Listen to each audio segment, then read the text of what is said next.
All right, my purpose today is to explain the connection between the logical operator, the conditional logical operator, and the definition of subset. This was introduced in an exercise in ABM. If you recall, UIJ was the TLA of that exercise, and it was also explained by Till to Ela and Abu in section DEH. So, and this will also tie into the logical terms as we use them: necessary, sufficient, and necessary and sufficient. So the drawing, the Venn diagram that was done with rectangles in ABM and the exercise UIJ looked something like this, where we had a universal set, and I'm going to use the normal Venn diagram circles and create B as the superset, A as the subset. And if you recall, we also numbered these regions 3, 2, and 1. So to concretize this, we'll let B be the set of felines. All the cats, the big cats, lions, tigers, cougars, leopards. A will be the set of cats, meaning domestic cats, pet cats, the kinds that you welcome into your home. So cats are a subset of felines, and that's how it's rendered here.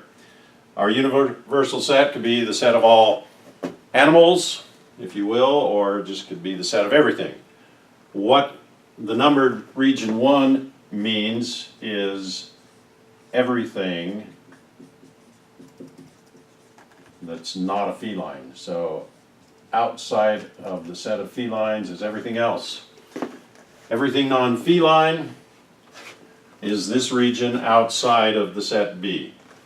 And 2, we'll come back to. 3 is, of course, just the set of cats, cats only, set A. 2 is non-cat felines. In other words, all the felines except what are the cats, the domestic cats. So region 2 does not include region 3. These are 3 separate regions: the donut hole, the donut, and then outside. So the definition of subset, since we claimed that A is a subset of B, that means that is equivalent to the statement: if X is an element of A, then X is an element of B. By definition, A is a subset of B means if X is a subset of A, then X is a subset of B, whatever X is.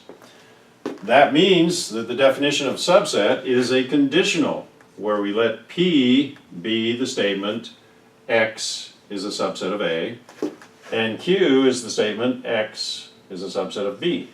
So we have our P, the conditional arrow Q, meaning that A is a subset of B. And that's why when we do the truth table, and I will do this, I'll do the expanded truth table. And I'm going to add a 4th column here, and I'll explain what that is for in a moment. So we have 0, 1, 0, 1 as the 4 rows for Q, and 0, 0, 1, 1 as the 4 rows for P. So these are the 4 input combinations, and it might be helpful to use a different color here. We'll say the conditional operator, as you know, 1, 1, 0, 1. Why is this row the only row that is false? That is what the connection that we're trying to make.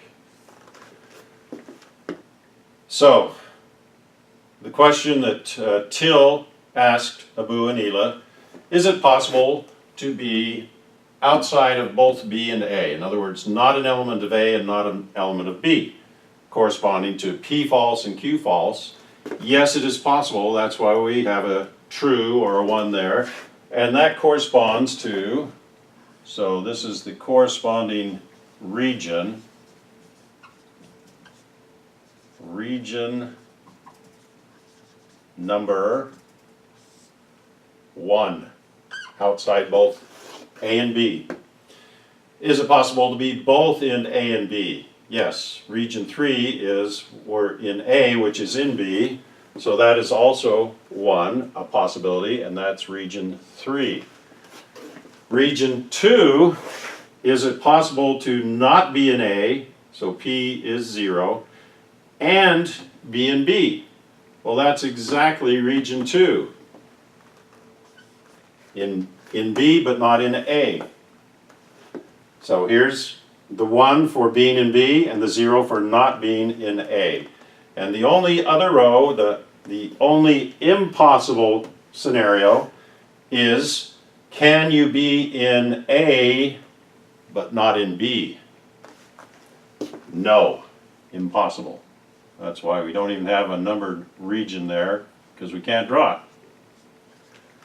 And that's why the only false output of the conditional operator is when P is 1, true, and Q is 0, false.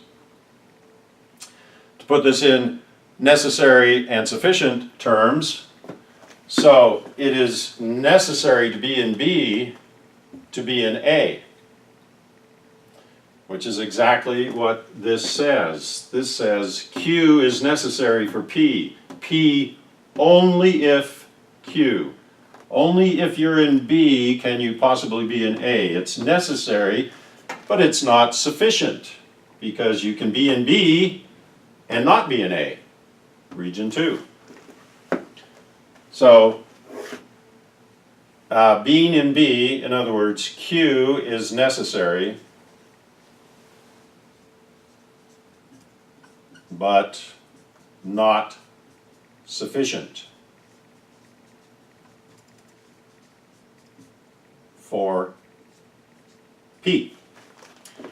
Again, that's the conditional P, right arrow Q.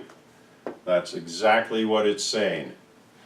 And if you turn it around and say A, P is sufficient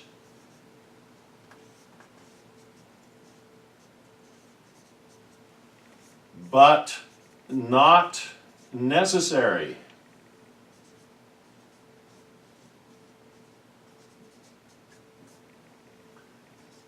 For Q. In other words, if you're in A, which is when P is true, that's sufficient to be in B, but it's not necessary. You could be out here somewhere and still be in B. And the only time you have the if and only if, as you recall, P if and only if Q is just shorthand for the biconditional operator, which is just the conjunction of the two arrows. So we have the forward direction and the reverse direction, and we join those with a conjunction.